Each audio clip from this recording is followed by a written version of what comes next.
A poor dad wrapped a blanket around a cold woman, not guessing she was a CEO who fell for his warmth. The wind howled through the darkened alley like a wounded animal, whipping newspapers and fallen leaves into a frantic dance. Beneath a flickering street lamp stood a man whose coat was too thin and shoes too worn.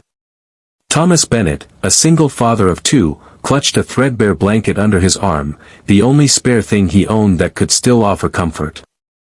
He had just finished his shift washing dishes at the downtown diner, and though his stomach rumbled and his bones ached from exhaustion, he was more concerned about getting back to his kids before the cold crept further into the night. As he turned the corner onto Maple Street, where his small rented room waited, he spotted a figure slumped on a bench near the bus stop. It was a woman, mid-30s perhaps, dressed in what had once been a fine coat, now muddied and torn at the sleeve. Her hands were trembling, lips tinged blue, eyes dazed. Most would have walked past her, assuming she was another casualty of the city's cold indifference. But Thomas stopped. He hesitated for a moment. That blanket, it was meant for his kids. Yet something in her shivering form, something too fragile and too human, struck a chord deep inside him. With a quiet sigh, he stepped toward her. "Ma'am," he said gently, kneeling beside her. "You look freezing. Please, take this." He unfolded the blanket and wrapped it around her shoulders. The woman flinched at first but then looked into his eyes, tired eyes, kind eyes, and nodded slowly. "Thank you," she whispered, her voice barely audible. "No trouble," Thomas replied, offering a smile. "There's a shelter 3 blocks down. They'll help you warm up, maybe get a hot meal." She nodded again, speechless now, still stunned by the unexpected kindness.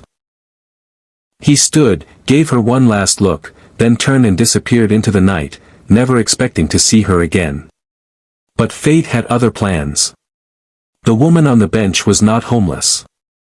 Her name was Evelyn Hart, CEO of Hart Tech Innovations, a billion-dollar tech company with offices across 3 continents. That night, she had been walking home alone from a charity gala when her phone died.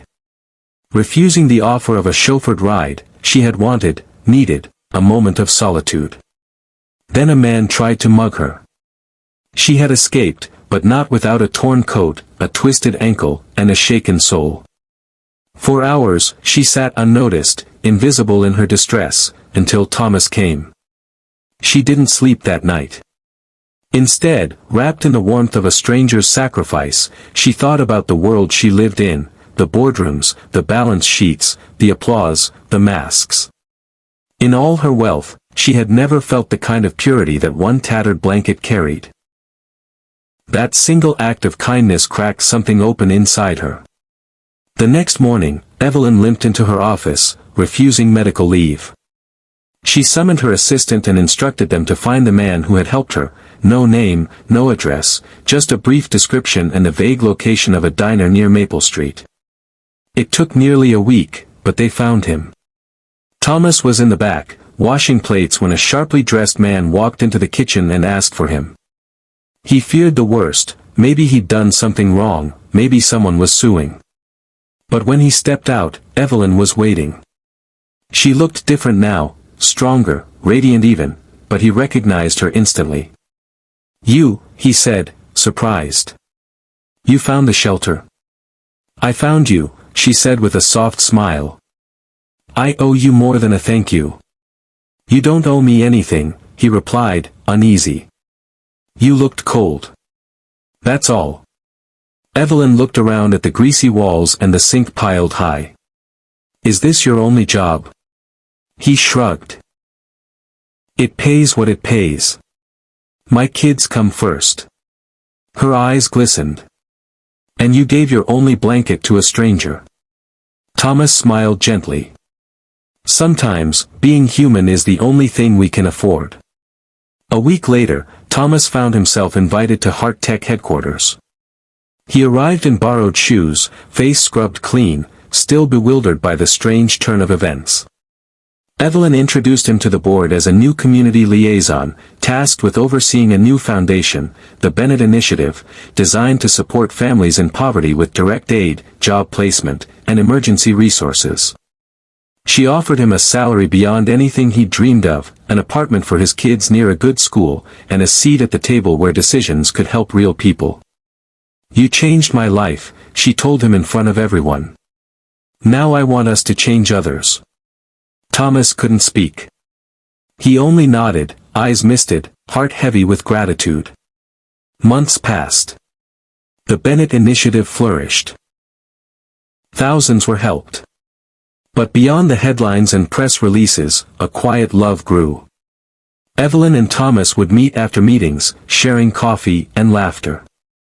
She saw in him a grounding, a quiet strength. He saw in her a heart rediscovered. One winter evening, nearly a year after their first encounter, Thomas found himself walking the same street where he had once given away his last blanket. Evelyn was beside him, arm entwined with his. Snow began to fall gently, dusting the city in white. "Funny," he said, looking at her. "You were lost that night. And you found me," she replied, touching his hand. "No," Thomas said, smiling. "We found each other." The story of a poor dad who gave what little he had, not knowing the woman he helped was a CEO, touched millions. It reminded people that kindness costs nothing, yet its value is immeasurable. It proved that in a world often divided by wealth, status, and noise, the quiet power of compassion could still bridge hearts and rewrite destinies. And in the warmth of that one act, two souls discovered that sometimes, the richest love begins with the simplest gesture, a blanket on a cold night and a heart wide open.